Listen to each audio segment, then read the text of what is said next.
today I had invited RS Kritika. She is being HR and Research Executive in Jet Aerospace and ISRO IIRS Outreach Nodal Research Coordinator. She is also a Technical Director in APJ Abdul Kalam Research Foundation India, and she is an advisory board member in Bharat University Nehru Institution, and board of study she is working as in PSG Institute. So Jet Aerospace Aviation Research Organization is basically based on the it is usually associated with the excellent universities, and this organization is all having academician, professional scientists, and mission to accomplish high quality knowledge and innovation in the research. Here, they are usually have 12 center of excellence, and based on their R&D incubation centers throughout the student research work will be funded. In this organization, usually student research is being funded. And so now coming to that, her achievement. So she is had worked mass mission more than 300 students working under her guidance, guiding the 6 research project through the Center of Excellence. Above 104 student project has been guided with the industrial guide in a various college. More than 21 industrial projects guided through the Center of Excellence. More than 1,500 students has been trained through the internship program. So coming to her education qualification, she is currently doing PhD in aerodynamics from the Hindustan Institute of Technology. She has done her MTech from Nehru Institute and BTech from Nehru Institute. Now coming to that, Kritika, welcome you, ma'am. Please proceed. Thank you so much for the kind words of welcome. So very good morning to everybody. I'm Kritika, as she introduced, HR and Research Executive from Jet Aerospace Aviation Research Center. So it's very good to meet you, all of you.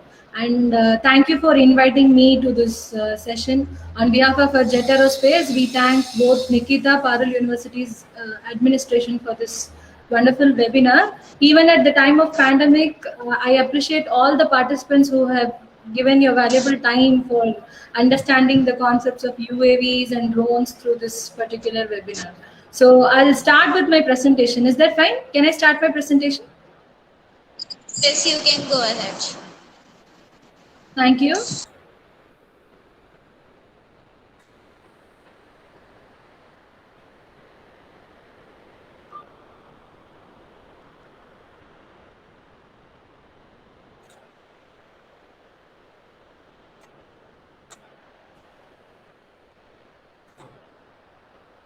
So yes, we are going to see about UAV intelligent systems. So first of all, let me explain what is a UAV, and in the course of the webinar, we'll be learning about what is the intelligent modes involved with these UAVs and intelligent systems that is being used along with these UAVs. So first of all, UAV is abbreviation of unmanned aerial vehicle. So it is nothing but a vehicle which is flying in air without any human pilot or human passenger on board. So it will be purely controlled from ground through various means. So we give a common name for the control from ground as ground control system or ground control station. So it basically has two setup. One is my UAV and my ground control station. So that's the short definition of a UAV. And when I take this UAVs, they can be used in the mentioned 6 areas of application in a predominant way. So first is my target and decoy. So targeting and decoying is a application of this unmanned aerial vehicles when it comes to combat. So the UAV can be used for finding out a target, and you can do surveillance over the target, whether it is a weaker target or a stronger target, with help of a lot of systems and instruments. So purely with the visible light spectrum photography, videography, you will be able to do surveillance over a target. And then we'll be able to decoy any particular mechanism. Decoying is nothing but faking or misleading. So you can just draw a dummy missile or a dummy bomb, or you can intrude the radar. You can jam any UAVs present in that particular space. Everything comes under this decoying activity of my UAV. So next is my reconnaissance, which is nothing but battlefield intelligence shown by the UAVs. So when this targeting happens, when a UAV selects any particular target, it can launch a missile or drop a bomb over this target. So that's without the command of pilot or without the command of ground control station. So you can pre-program, you can provide the approval for the UAV to work on its own thinking. So that's my battlefield intelligence in terms of reconnaissance. And when it comes to combating, all the activities of this UAV that is related to combating or defense can be called as the combat application of the UAV, fighting, attacking. So all these applications. So you can see all the target, decoy, reconnaissance feature and combat in unmanned combat aerial vehicles. So the UAVs which exhibit these three characteristics can be called as UCAVs, unmanned combat aerial vehicles. So apart from these three areas, we can also see the use of UAVs in research and development. So you take any kind of research process, either it can be a social research work, ecological study, environmental study, or a climatic study, anywhere you can employ a drone for gathering data related to your research work. So we'll take a small example of such, environmental study drones. So you can make pollution study. You can check the air composition at different altitudes with respect to your UAV. So you can even take topographical survey, which means the landscapes, features or characters. Studying about the landscapes, features and characters is topographical survey. So you can do that with UAVs, and we'll be able to normally study about weather. So study about the parameters like my pressure, temperature, humidity, everything we can study with the help of UAVs. So what is the significance of using UAVs in this data collection process is they can take you to whatever altitude you want, and they can get the parameters required at that altitude, which cannot be done by the conventional equipments which is present already for this kind of data collection process. So that's the major advantage. And also it can go to places where people cannot go, where people cannot physically take the instruments and go to a particular place and measure all these parameters. So that's the one of the biggest advantages of the UAVs in the field of research and development. And when it comes to my civil and commercial UAVs, the UAVs will be capable of working in the defense sector for the purpose of safeguarding and for the purpose of any other process inside the defense sector. We can call it a civil UAV. And when it comes to commercial UAVs, I'll be basically talking about the UAVs which employs the day-to-day life activities, which works on day-to-day life activities like photography, taking aerial photography, doing surveillance with my drone, or you take the drones that can spray fertilizers, pesticides, and all the other chemicals over any particular land area. So that's your commercial UAVs. Because they are time inward and money inward factors. So you use the UAV for the purpose of doing all this work. But you rent to the UAV, you rent to the pilot who's operating the UAV, or you purchase the UAV with money. So all this thing is commercial aspects, and therefore you can call them commercial UAVs. So the final one is my logistics. So logistics means I'll be able to organize, move, whatever process is going on. If you use a UAV for regulating the process or monitoring the process, it comes under the logistics operation. So a small example of such logistic drone is when a drone employed in basement parking lots of any big malls or areas where it can be checking for the vacant spaces for parking of vehicle. So it will be very easy and it will be very less time consuming comparing the application or the employment of a person being there and checking for the vacant space for this parking space. So that is your logistics application. Not only that, even if it is inspecting any sector in the industries, or if it is doing surveillance over any particular working premises, everything is a logistic operation. So whatever we discussed here is about the UAVs being used at any one of the processes getting carried out in all the 6 areas. So that's what we discussed. And now we are going to discuss about the different parts of UAV that is available. So it's called common parts. So you have to because UAVs are very close in the features related to our aircraft. So aircraft, same parts, same kind of working can all be exhibited by these UAVs. But have one more configuration also, which is called multi-configuration. So either way, any UAV that is in my fixed wing configuration or multi-rotor configuration can have this same concepts present in it. It's common name for the components present in it. So first is flight control system. Okay. So in my flight control system, I control the entire working of my U. I produce for the moment. I produce it with respect to the dynamics of structure. I produce my factor system, my thrust, with respect to this flight control system. So the flight control system comprises of nothing but the actuators required for moving control surfaces present in the main parts of the UAV. So if I take this configuration which is present, it is like an aircraft.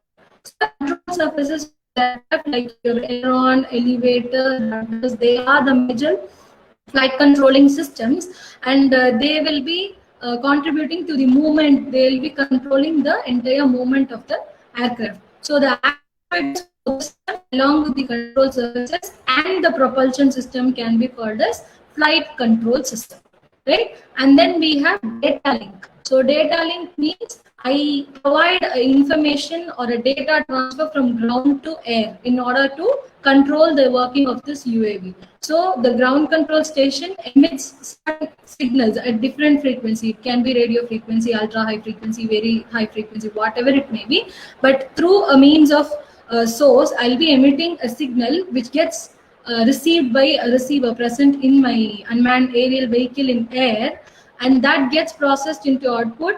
Either it can be thrust production, it can be the maneuvers like roll, pitch, or yaw.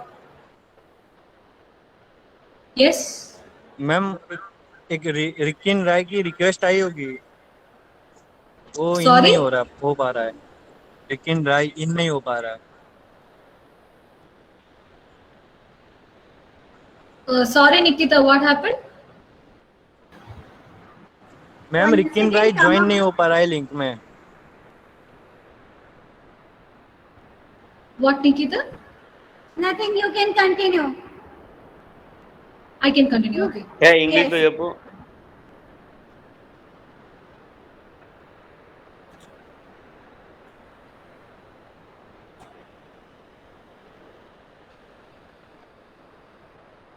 Sorry, guys, I'll continue. So my data link is nothing but this connection between ground and air can be called as data link. And then you have avionics system, which means the system that is used for the purpose of aviation. Electronics that is used for the purpose of aviation is my avionics system. So all the electronics used for the purpose of flying and maneuvering of this UAV can be called as avionics system. And then we have gimbal control. So gimbal is nothing but a small mechanism which gives freedom of movement or controllability over any particular system. I'll show you a gimbal. I have a gimbal with me. So gimbal control is for controlling that any system. Normally in cases of UAVs, it will be cameras. So if I want to control the angle of camera, the movement of camera, in which angle should be the camera's view, everything I'll be able to control with respect to gimbal. So I'll be just showing in my video like what is a gimbal. Just a second.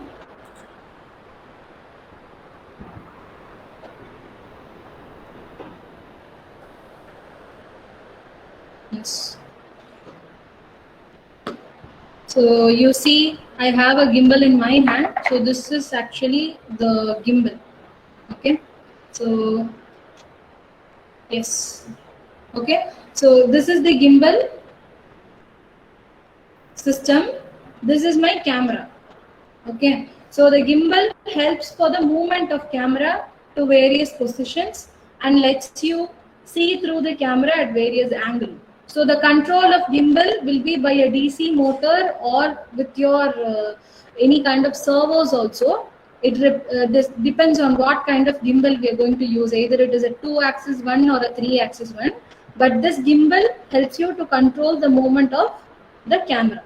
That's your gimbal of the cameras, gimbal control. The one I'm holding, 1, 2, 3 attachments totally.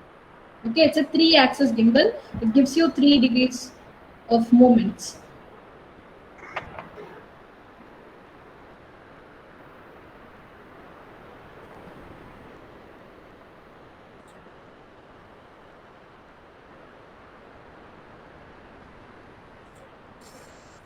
Yeah, so that's our gimbal control. And of course, imaging device refers to the cameras. So we have different categories of camera, which we'll be seeing in our upcoming slides. So that's your imaging devices, normally for capturing the images. And next is your radar.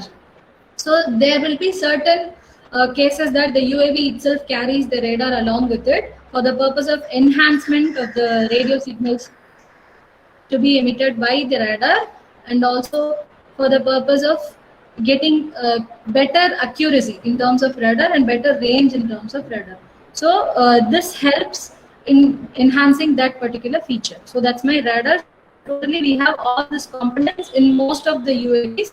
If you see, flight control system is a primary requirement, data link is a primary requirement, avionics is a primary requirement. But the gimbal control, imaging and radar, they are all secondary. So you can choose them as per the application or mission that we are working on. And next is my multi-rotor. So in my multi-rotor, from the name we can understand that they work on the basis of dynamics of these rotors.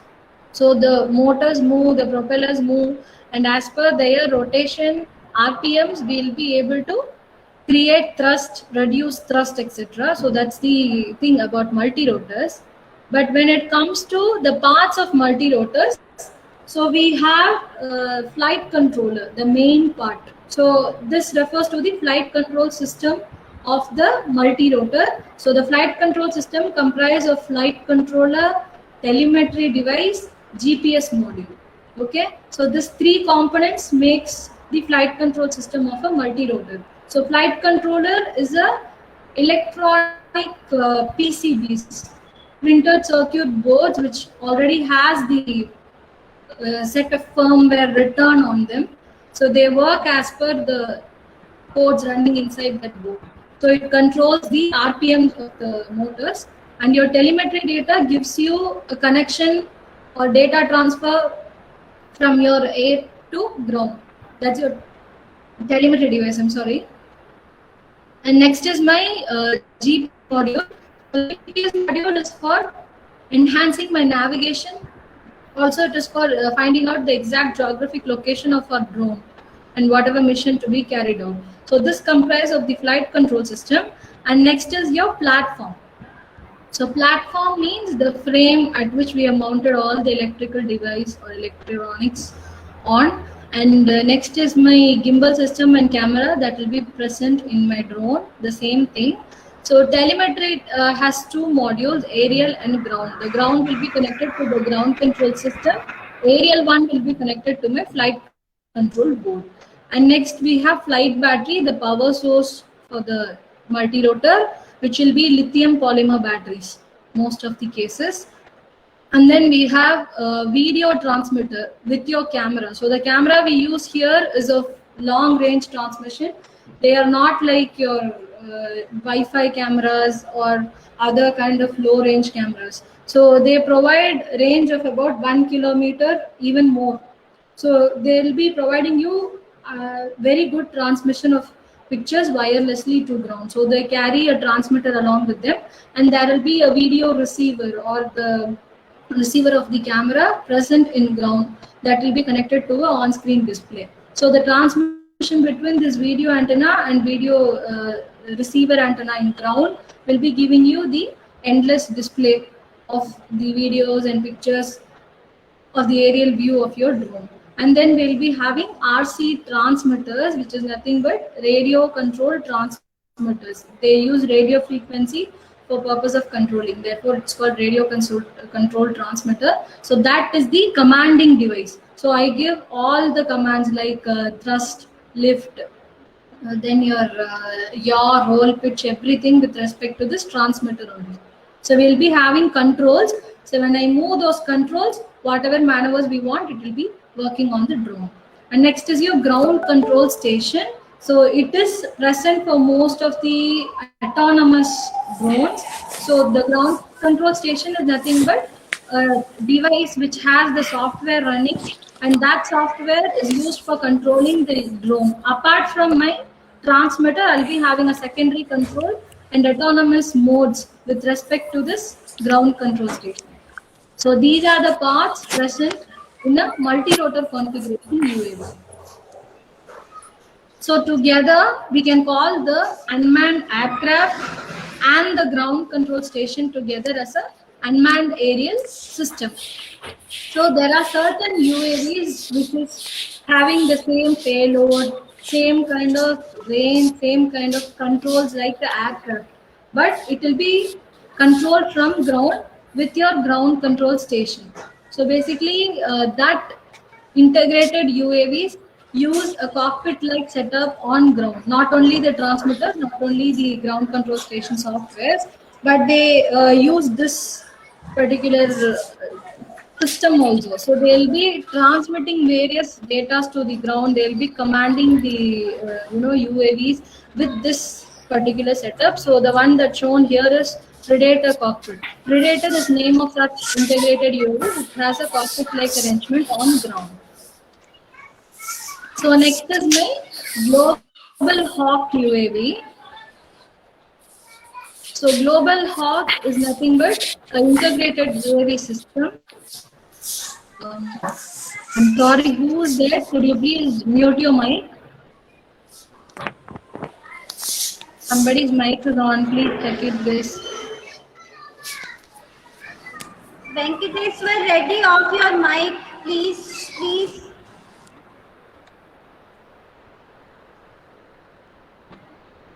Yes. So Global Hawk is an integrated UAV.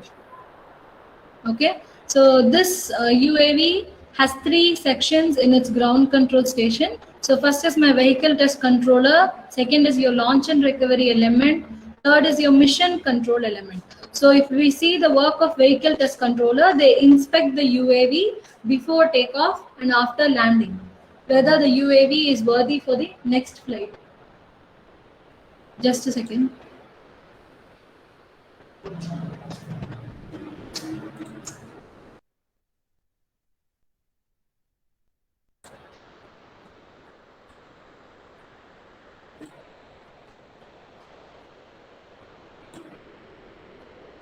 Yes. So the vehicle test control performs the inspection over the UAV. When it comes to launch and recovery element, the UAV will be actually getting commands from this section for the takeoff as well as landing of the UAV. So basically launching is takeoff, recovery is landing. So that's what they do. They give commands for takeoff and landing. And next is your mission control element. So we provide command for the purpose of reaching the destination, what work the UAV should perform, everything is mission control element.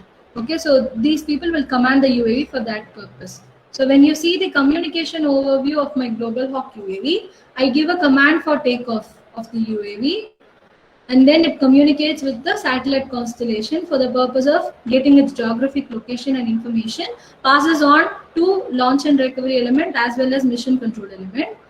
Followed by that, it will contact another satellite constellation while moving to the destination, and it will provide the same data to the mission control element also. And then I command the UAV to reach to do the work that is assigned to the UAV, and it just takes count of whatever work to be done and sends the processed data to ground control stations, mission control element. After that, they'll be guiding it till recovery zone. Mission control element brings the UAV till recovery zone, and from then on, the launch and recovery element will take over and land the UAV. So that's what happens. So you can give a common name for all the signal transmissions because they operate at different frequencies, different bandwidths. So we give a common name as a command and control signal. Okay, so the command and control signal will be sent from the ground control station to your UAVs to perform all this work.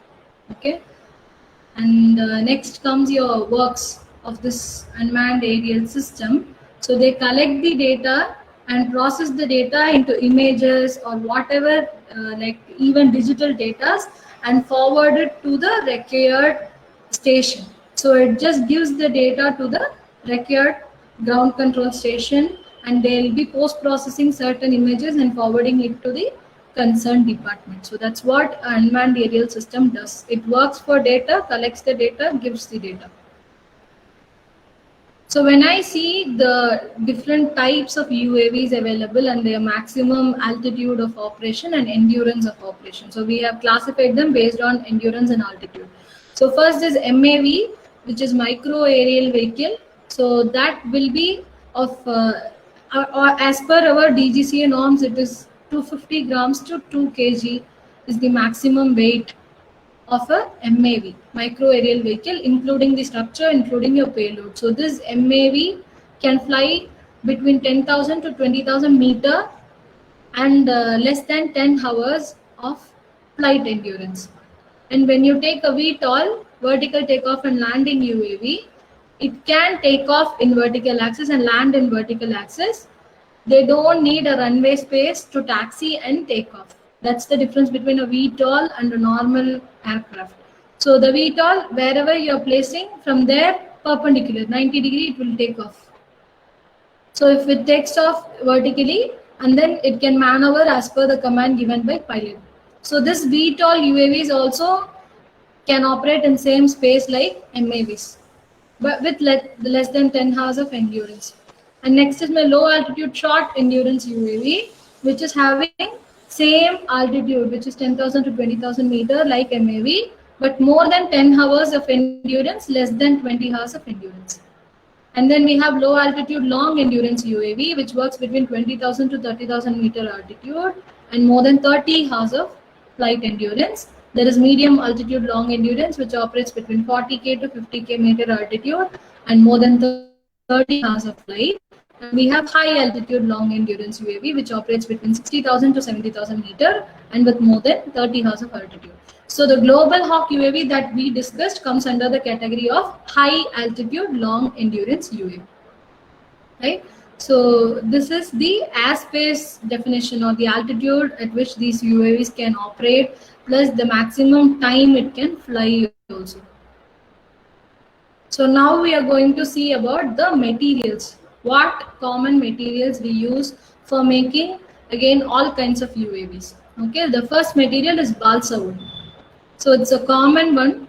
You might have seen in many videos, or even you might have worked on in a workshop. So balsa wood is the lightest and softest commercial hardwood timber. So it looks like wood. You see, this is the exact texture of my balsa wood. So it is white to oatmeal color.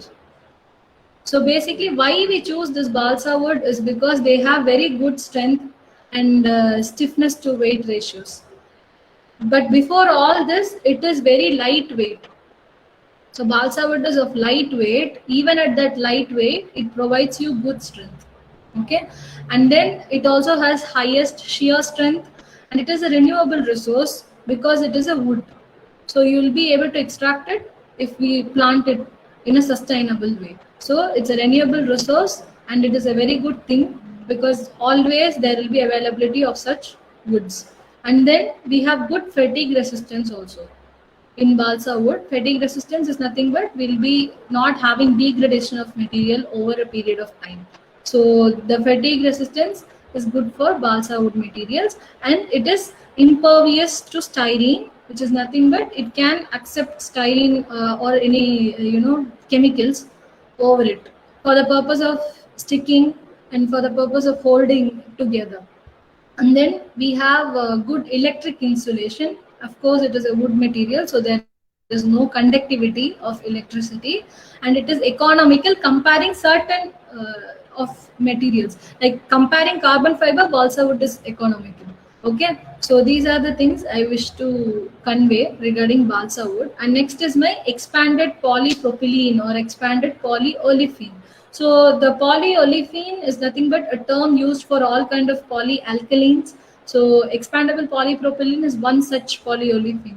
So this material is a highly versatile closed cell bead foam, which is nothing but they are tightly packed of high density, and they have very good properties by just keeping the energy absorption level in a better way. So the advantages of EPP material is they are semi-rigid, which means half brittle, not completely brittle, and they are buoyancy. Of course, like balsa wood, this is also of less weight, and they are translucent. They have good chemical resistance to the material. So it has good fatigue resistance also. So it has integral hinge property, so we'll be able to make them as separate structures, and we'll be able to attach them with certain mechanisms also. And then it has good heat resistance and good strength to weight ratio also. It is recyclable 100%. EPP, expanded polypropylene. This material needs machining. So if I want to manufacture or if I want to create a UAV with this EPP, we need a mold. We need exact manufacturing setup for doing it.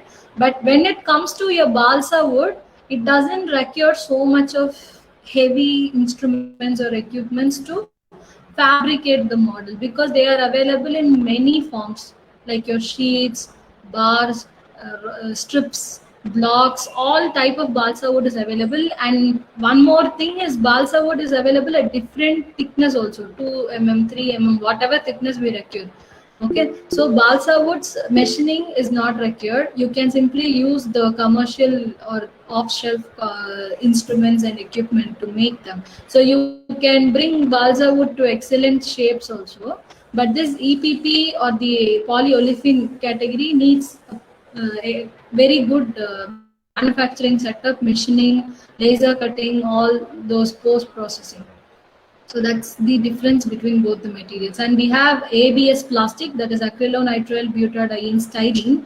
So ABS is basically a low-cost engineering thermoplastic. So it can be easily machined, fabricated, and thermoformed. So I'll be able to, again, you create a mold for it, you create whatever shape you want with respect to ABS. So it has good impact, chemical and abrasion resistance. So the stiffness and strength is superior to all the other materials that we have discussed. So it has good strength, and it can be machined and thermoformed very easily. So you can glue them, apply whatever kind of glue you want. But when it comes to your balsa wood and EPO, we have certain limitations about using these glues. So the glues or the adhesives that we use for the purpose of UAVs will be highly adhesive, not like common paper glues or common glues, hot glues. So they'll be chemicals which has high temperatures, plus they'll be having a very good adhesivity. So you cannot use those things on the EPOs, but this ABS can allow you to give glues of that strength as well. And then we have good dimensional stability and excellent electrical properties. Again, it's plastic, so it has insulation for electrical conductivity, and we have good surface hardness, and it has tensile strength, which means it is not breaking at the point of load, but it can give you a elastic nature when you apply a load over this ABS material. And then the most common material or the most preferred materials for any UAVs in terms of industrial application will be your carbon fiber. So carbon fiber means the fibers are about 5 to 10 micrometers in diameters for this carbon fiber, and they are composed of carbon atoms. So they basically are composited with some other kind of materials like graphite, and they'll be reinforced together as carbon-carbon composites and carbon graphite composite, etc. So carbon fiber, first of all, very less weight. Again, coming to weight, carbon fiber is less heavy, and for that less heaviness, it gives very good strength. Comparing whatever materials we have discussed now, carbon fiber has highest strength. So carbon fiber material you can use for making the structure of any kind of drones or UAVs, that can give you 100% stability in terms of the load being applied. And then it has good stress resistance, it has good corrosion resistance as well, and it is flexible. Flexibility here refers to the manufacturing point of view, not on the texture of the material. So whatever component I want to make, I can make with carbon fiber. Not only the body of UAV, I can even make blades for my propellers for my motors, or some other kind of materials which has perfect curvatures, perfect pitch, you can make with carbon fiber. So that's your flexibility present over here, and it has a very good thermal or temperature withstanding capability. So carbon fiber offers you good thermal insulation comparing all the other materials so far. So and it can dampen energy also. It cannot get fatigue, or it cannot get creep because of the vibrations that it's getting exposed to. Okay, so these are the advantages of your carbon fiber material. So after the material, now we are going to discuss about the different launching systems that is available. So launching system is nothing but the systems that we use for the purpose of creating an initial system model. So I just push the model with certain force so that it gets the initial momentum for the takeoff. Okay, so we have pneumatic catapult mechanism, air launch mechanism, jato-rato launch, runway launch, like that. So pneumatic catapult means pressurized air activate mechanism which works like a catapult. So you just held the UAV with a small stand, you release the stand. That stand in turn goes in an inclined manner and then releases your UAV. So this push that we offer initially provides a momentum for the bird to take off. And then with air launching, you carry the UAV along the wing of any aircraft, you drop at the ground control station will take over the controls. After that, we have Jato launch, which is nothing but I launch the UAV and initially just for the purpose of takeoff. Apart from a propulsion system, we'll be giving a secondary propulsion system or thrusters for the purpose of takeoff. It can be miniature jet engines or miniature rocket engines also. As per the requirement of the UAV, we can choose between both of them. And then we have runway launch. So runway launch is nothing but like UAV, like aircraft, they can simply taxi over the runway and then take off. That's my runway. And then we have vertical takeoff and landing. So you see this configuration, it is a hybrid configuration. It has body like aircraft, but it has rotors like a multi-rotor. Right. So it works as per the rotor dynamics, not with the help.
Am I audible?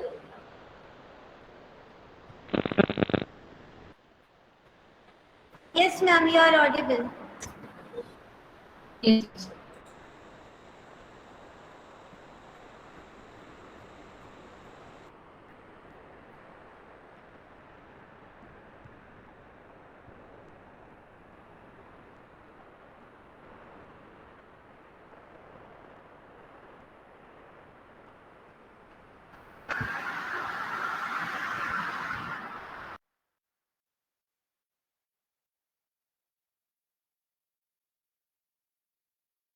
Ma'am.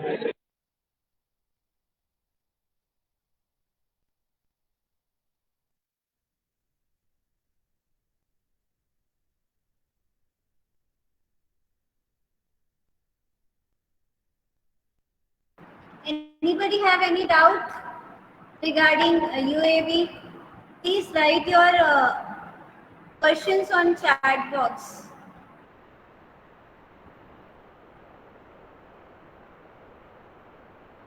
Nobody is facing any doubt regarding UAV or your UAV mechanism. You can write your queries on the chat box.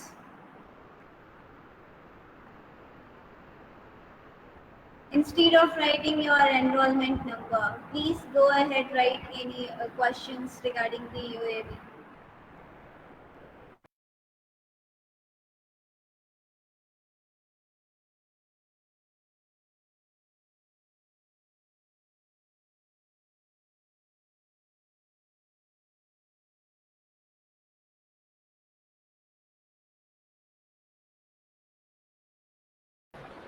Yes. Yes. Sorry for the trouble. Like, I don't know. It showed some error. It just logged me out automatically.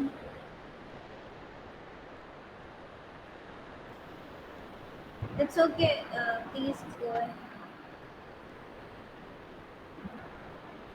Yes. So the launching systems is what I was talking. Were you hearing me on this slide? Yes, your slide is visible.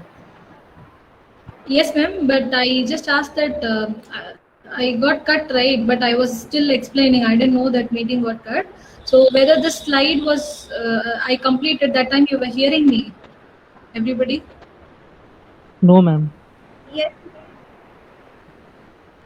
Okay, so I'll just give a quick recap on that. So this is my pneumatic catapult, air launch, Dato launch, and runway launch. The pneumatic catapult means the UAV will be fixed to a catapult stand, which gets released by pressurized air, which causes a push or a momentum given to the UAV, right? So that provides an initial momentum for takeoff of the UAV, which enhances the thrust production rate. So that's this pneumatic catapult. Next is your air launch, where I just carry the UAV and I just in my aircraft I just drop it at particular altitude so that the UAV is getting the proper momentum due to the takeoff of the aircraft. That's your air launch. And next is Dato launch, jet assisted takeoff and rocket assisted takeoff. So the initial takeoff alone will be supported by additional thrust system, not the main thrust system that will be present always in the UAV, but just as thruster will be having a miniature jet engine or miniature rocket engine for takeoff. Next is my runway launch.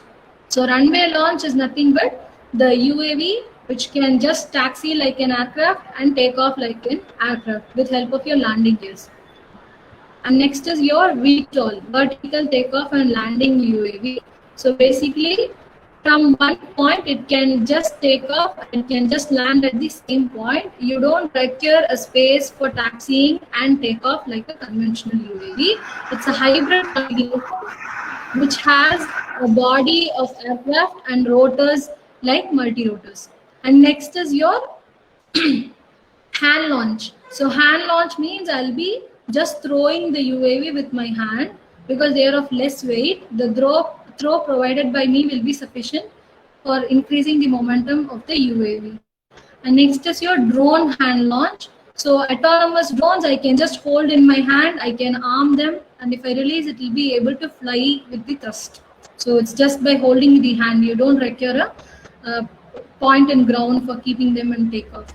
And the final one is parachute recovery, which is nothing but I'll be able to eject out the parachute and I'll be able to bring the UAV down like a payload and land them. So if I don't get a proper space for landing, if I see that there are so many obstacles in between, you can do this emergency landing. That's your parachute recovery. So far we discussed about the major elements of UAVs. So now we are stepping into drones. So drones means any configuration. It can be a multi-rotor or it can be a fixed wing, but if it has any autonomous feature, then we can call them a drone. So these drones show this intelligent modes in them. So first is follow me, second is course lock, waypoints, home lock, point of interest. So these are the 5 intelligent modes that is mostly shown by many drones. So first is point of interest, which means we will be able to provide exact location or anything like a building, ship, or a person to be concentrated as point of interest, and from there we'll be able to fix a distance, fix a altitude, fix the angle of view for that object also. And if you apply this mode, automatically the drone will circulate around the body and take videos and photos of that particular body. So this is point of interest. And next is active track follow me. So follow me means we will be able to just get the drone following us without being controlled by transmitter. Okay, so active track follow me is nothing but you can just select one particular object, anything, person, car, whatever it may be, and after that if you select them, the drone will be following them. So if the person walks, the drone also walks. If the person runs, the drone also runs. So that's your active track follow me. And home lock. In home lock, we first record a home point, which is nothing but you calibrate your drone's compass at one point. So that point gets recorded as home point. From that home point, all the work will be concerned. So you provide roll from home point, pitch from home point. Everything is concerned to home point. So that's my home lock. So if I move my control stick in the transmitter down, the drone goes away. And when I bring it down, the drone to come towards the home point, and when I move it forward, the drone goes away from the home point. So that's my home lock. So whatever I do, it's concerning home point. And next is our course lock. So course lock means I will be actually able to lock one particular direction, and from that direction, the drone can move only in that direction. It cannot change its heading direction.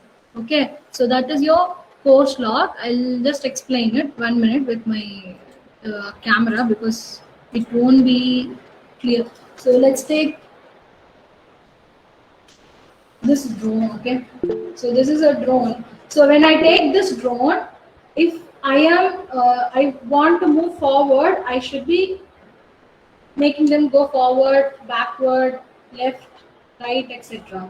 Okay, but in some cases, if you yaw the drone, if I change my drone, if I rotate my drone, when I try giving forward, it goes backward. When I try giving backward, it goes forward. It works in opposite direction. This is a normal mode. When you enable course lock and you select the forward direction, however your drone may be, if you give forward, it is forward, backward, it is backward. Okay, so however you want, you can yaw the drone, no problem. Okay, even if you keep it like this, forward it will go forward, backward it will come back. Okay, so that's the thing about the course lock. So now we see about the other intelligent modes.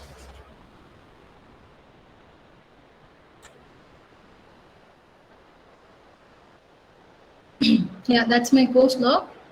And we have waypoints. So to create autopilot system, you'll be recording all the points. The drone can pass through all these points automatically and land automatically. That's your waypoint.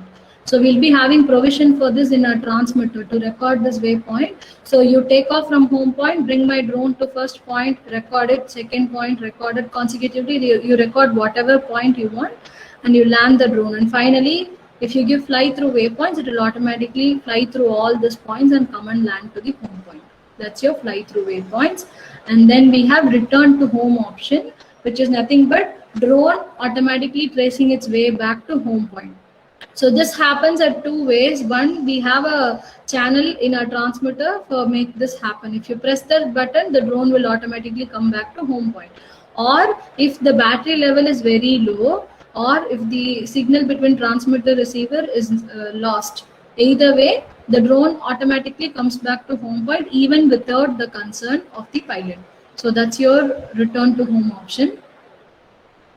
And we have signal loss problem. So the transmitters antennas must be kept intactly separate from each other. So they should be providing better signal of radio frequency. So we should not be keeping it cross. We have a device that can maintain this distance. So it's called signal booster. So signal loss, as I told, enables your return to home. You lose control over your drone. And next is gesture mode. I'll be able to control the drone with my hand gesture. You can use a transmitter. It's like dual control. You can use it. Use transmitter for controlling the drone as well as your hand for controlling the drone. It is done in two ways. Either you scan the infrared contour of your hand, infrared scan of your hand, and according to the recorded hand, if the hand moves left, the drone goes left. Hand moves right, the drone goes right. So like that we can create with infrared scanners, or you can create it with robotic arms. Like you have a gloves and you wear the gloves over your hand, and whoever has that gloves on, if he moves his hand, the drone will work. So this is like two kinds of gesture controls. And next is collision avoidance. Our UAVs just go and collide with any obstacle. It just reaches near and hovers over it at a certain clearance. After that, we will be landing we can retrace the path. The pilot can make the UAV go out of that obstacle, and then it will be following autopilot system. So whatever it may be, any obstacle, it can be wall, tree, whatever, this will be hovering and it won't go and hit the target directly. So next is modes. So we have 4 different modes actually. So position mode, sports mode, and ATI mode. Function mode is also there. So position mode is basically everything on. Your GPS signals are on, obstacle system is on, vision positioning is nothing but camera based sensing is also on. Everything is enabled. Autonomous mode is position mode. When it comes to sports mode, you will have GPS enabled and vision positioning enabled, but the obstacle sensing will be disabled because sports mode is for racing. So therefore, we don't require obstacle sensing over there. So that's your S mode. And then we have ATI mode. So ATI mode means the one that is used for manual movements of the drone. So that's your ATI mode. And we have different camera systems also. LiDAR based camera, light detection and ranging. So they give you a lot of light based input. So it's used for studying about a land. It can give you the topographical idea also about a land. So LiDAR is used for mapping. Yes? Ma'am, we have 7 minutes, so please try to wind up soon. Okay, ma'am. Okay. Thank you. So that's your LiDAR system, and we can use IR cameras also, infrared cameras. So that can give you the thermo images also. And we have gimbal system. I explained you the gimbal that is used for controlling the camera and lens. Okay. And then we have FPV system, which is nothing but you use any kind of output device to view the camera output. Okay. So FPV system comprises of 2 components, your camera and transmitter, and receiver with your screen. So you will be able to see the FPV camera's output wirelessly through any screens. That's the significance. And telemetry transmits the data to ground. So you can set up a station like this and you'll be able to see the images of everything. The live tracking of drone, the images, aerial images of a particular locality, everything. So I'll wind up with this intelligent systems, ma'am. So basically, intelligent systems are used for better usage of the UAVs. So first is we have a real-time dedicated radio frequency radar, specifically for drone detection. In any locality, if drones are flying and you want to control the population, control the movement, you can use this radar for it. And we have optical communications also that protects jamming of the UAVs. So if it is some other kind of frequency like radio frequency or GPS, we'll be able to easily jam the drone. But when you change the frequency to optical, it will be very secured. And then we have counter UAV system, which prevents the airspace from getting illicit intrusions of others or other drones. That's one counter UAV system. And there is swarm technology, which is nothing but the drones going in groups, attacking in groups and taking images, whatever application. One parent drone controls the hundreds or thousands of drones together. So that's my drone swarm technology. And then finally you're jamming. So if we jam the drone's GPS, we'll be able to stop that autonomous drone. So the jammer cuts the signal of GPS, and therefore the drone will not be working at that space. Okay. So I'll stop with that, ma'am. Okay, anybody have any questions?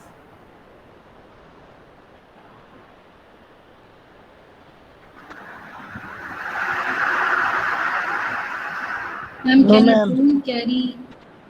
Okay, so good afternoon everyone to all and to one and all present here. Respected HR and Research Executive, Jet Aerospace, Miss R.S. Kritika, and all participants, it is such an honor for me to invite you, ma'am. I appreciate your presence and I appreciate really you accepted.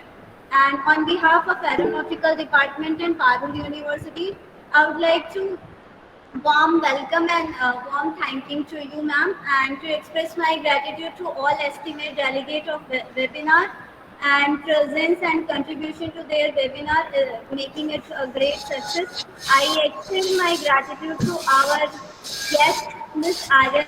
Kritika, to take out time in her busy schedule and to grace the event. Thank you for inspiration and encouraging, ma'am, for this current topic is uh, UAV intelligence system. Thank you, ma'am. Thanks a lot. Thank you so much. Thank you so much for listening out to me. I'll be grateful to the organizers. Thanks for inviting me. So we'll see if we have any other sessions also. We'll meet soon. So you can take up UAV as one of your career because it is budding out in India now. So you'll be having lot of opportunities. I hope at some point of your career, this webinar is useful for you. Thank you so much. Thank you, ma'am. Thanks a lot.